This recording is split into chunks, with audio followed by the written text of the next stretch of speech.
Oke, kita mulai dari satu benda, selembar dokumen. Tapi ini bukan dokumen sembarangan loh, ini adalah ijazah universitas milik seorang mantan presiden. Dan ya, satu dokumen ini aja udah cukup buat memicu kontroversi yang luar biasa panas yang sekarang sampai dibawa ke ranah hukum. Penasaran kan? Yuk kita telusuri lebih dalam. Nah, ini dia pertanyaan utamanya. Ijazah seorang mantan presiden, asli atau palsu? Sebuah tuduhan serius yang sontak membelah opini publik dan menciptakan dua kubu yang sekarang ya saling berhadapan di pertarungan hukum dan juga pertarungan persepsi.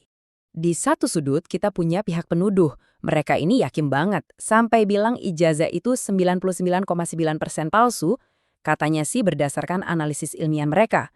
Terus di sudut lain ada pihak pembela yang gak kalah yakinnya bilang kalau ijazah itu benar-benar asli. Dua klaim yang wah benar-benar bertolak belakang. Jadi gini, ini tuh udah bukan lagi sekedar perdebatan soal selembar kertas. Masalahnya udah berkembang jadi pertarungan hukum dan politik yang seru banget. Ini menyangkut legitimasi seorang mantan pemimpin dan ujung-ujungnya menyeret institusi hukum dan kepercayaan publik ke tengah pusaran masalah. Kalau mau tahu seberapa intens konflik ini, lihat aja angka ini. 12 jam. Selama itulah para pengacara dari kedua kubu ini adu argumen habis-habisan di balik pintu tertutup, dalam sebuah gelar perkara khusus di kepolisian. Kebayangkan tegangnya kayak apa? Oke, sekarang kita masuk ke momen paling krusial dari kasus ini, gelar perkara khusus selama 12 jam itu. Disinilah ijazah fisik yang jadi biang keladi kontroversi ini akhirnya untuk pertama kalinya diperlihatkan kepada semua pihak yang berseteru. Jadi, suasana di ruangan itu bener-bener penuh ketegangan. Awalnya, perdebatan hukum dulu yang sengit. Terus, suasananya makin panas waktu pihak penuduh nuntut. Mana buktinya? Tunjukin ijazahnya. Akhirnya, polisi mengambil langkah yang cukup dramatis. Segel barang bukti dibuka. Tapi, ada satu aturan penting. Semua orang cuma boleh melihat, nggak boleh ada yang menyentuh. Sama sekali. Dan inilah puncaknya. Satu ijazah yang sama ada di depan mata kedua kubu. Tapi, apa yang mereka lihat, atau lebih tepatnya, apa yang mereka klaim mereka lihat, ternyata beda banget. Disinilah kita bisa lihat betapa dalamnya perpecahan dalam kasus ini. Kita dengar langsung dari pihak penuduh. Pengacara mereka, Bang Sangaji, ngaku kalau dia berdiri paling depan pas di depan direktur, dan dia bilang dengan tegas, "Saya tidak melihat embos." Embos itu cap timbul ya, yang biasanya jadi salah satu fitur keamanan penting di dokumen resmi. Tapi coba dengar versi dari pihak pembela. Pengacara mereka, Bang Rifai, justru menyoroti betapa subjektifnya momen itu. Katanya, ada yang lihat watermark, ada yang enggak.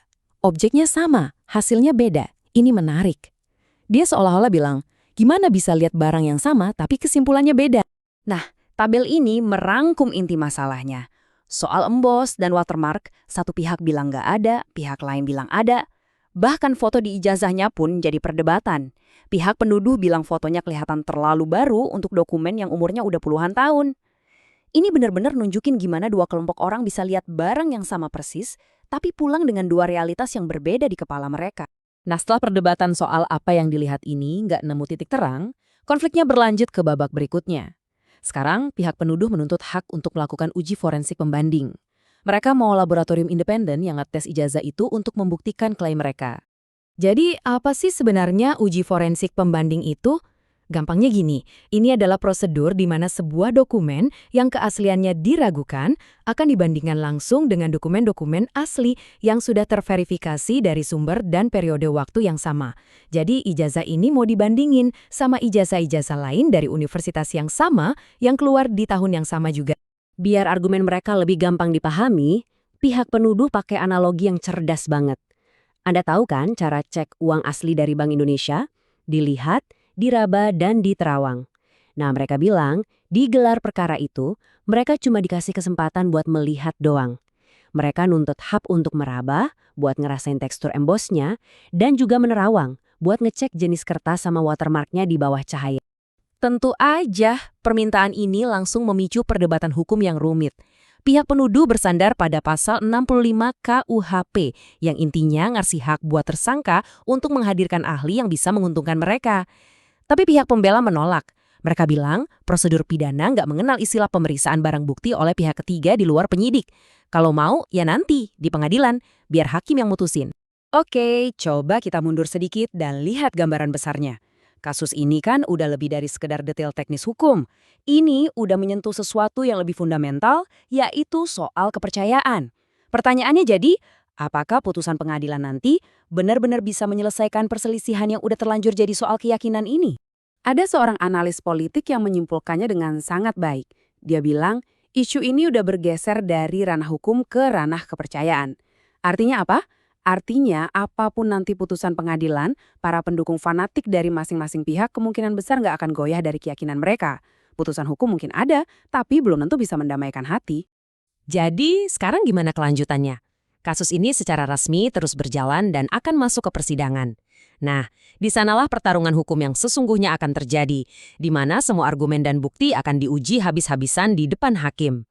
Ini membawa kita ke sebuah pertanyaan terakhir yang cukup menggelitik.